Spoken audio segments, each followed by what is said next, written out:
Your neighbors. They wave at you in the morning, borrow sugar, mow their lawns.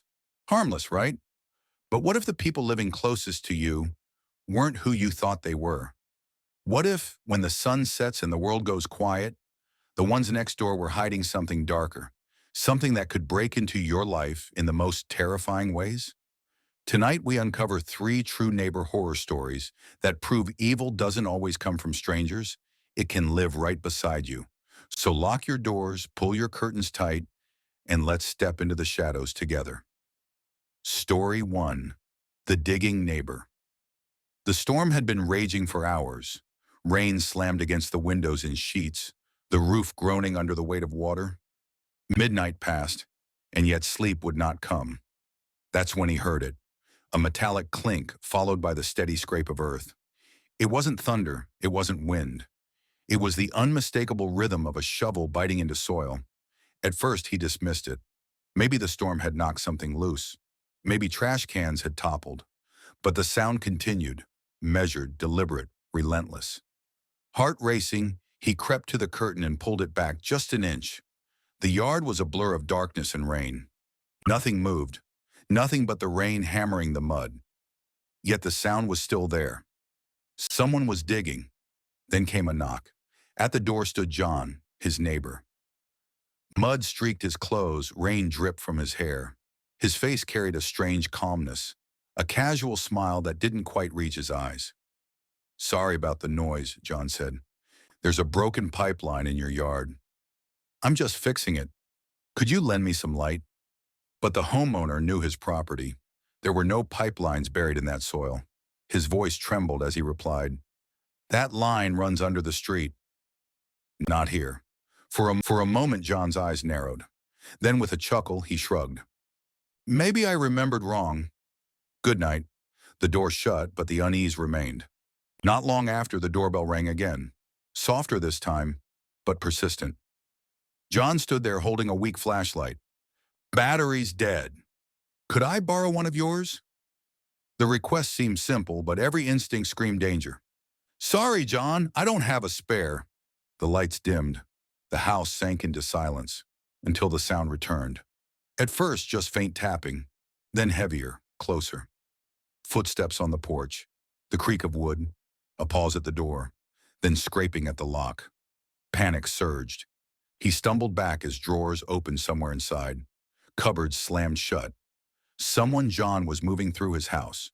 With no time to think, he forced open the window, leapt into the storm, and ran barefoot through the mud. His knees slammed into the earth, but adrenaline carried him to the glow of the street lamps. Shaking, soaked, he dialed 911. When police arrived, they found John hiding in the bathroom, crouched behind the shower curtain. The house was a disaster, drawers emptied, furniture overturned, but the most disturbing discovery lay outside. The yard was torn apart with pits, deep, wide holes carved into the mud as if John had been searching for something. He never said what. And since that night, the sound of shovels in the rain has haunted every storm. Story 2. The Man in the Closet. It was a rushed morning. Coffee left half drunk, jacket half buttoned. He sprinted up the apartment stairs, already late for work. That's when he saw him, the old man. He stood motionless on the landing, framed by the dim light. His hollow eyes locked onto him with an intensity that froze him mid-step. No smile, no words, just an empty, piercing stare. He forced a greeting. "Good morning." The man didn't respond.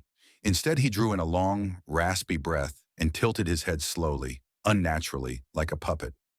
The silence pressed in, broken only by the hum of old pipes. Uneasy, he hurried away. But that stare lingered in his thoughts all day. When he returned home that evening, rain lashed the building. At the top of the stairs, his heart dropped. His door wasn't fully closed.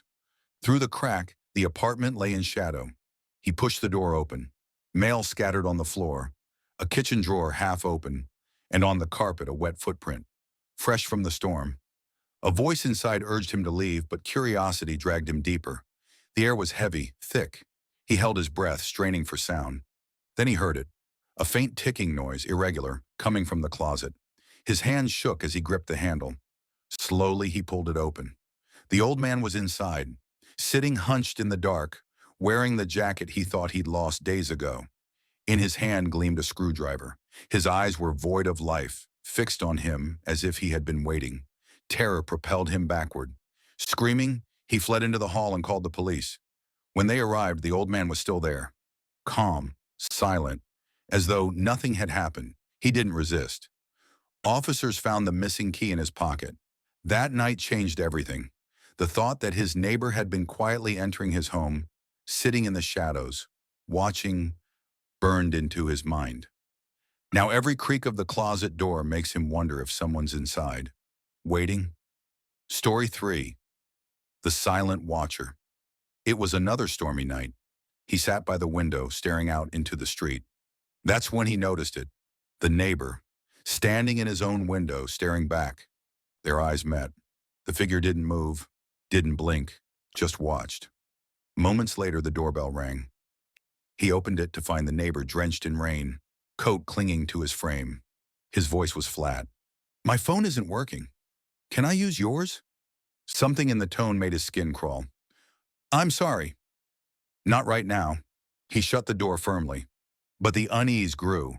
Footsteps creaked across the porch. Slow, deliberate, then faded, until he saw it again, through the kitchen window. The neighbor stood in the garden, rain dripping from his face, staring silently into the house. The silhouette retreated when the light came on, but hours dragged by. Faint clicks echoed from the windows, sometimes at the back door, sometimes at the front, each one patient, testing, probing. The night stretched endlessly. Footsteps circled the house. Shadows lingered at the edge of vision. Every window, every door rattled softly as if waiting for the right moment. When dawn finally came, the truth was revealed. The garden was covered in footprints, dozens of them circling the house. Each window, each door marked by mud pressed deep into the earth. And yet the neighbor's house stood silent, curtains closed tight, as if nothing had happened. But the evidence was there, proof that he had been watched all night long. Neighbors. They live right beside us, sharing our walls, our yards, our streets. But as these stories remind us, sometimes the people closest to us are the ones we should fear the most. If these tales made you glance at your own windows tonight, hit like to let me know. Share your own unsettling neighbor experiences in the comments, and if you love true horror stories that blend the ordinary with the terrifying, don't forget to subscribe, because sometimes the scariest monsters aren't in haunted houses. They're just next door.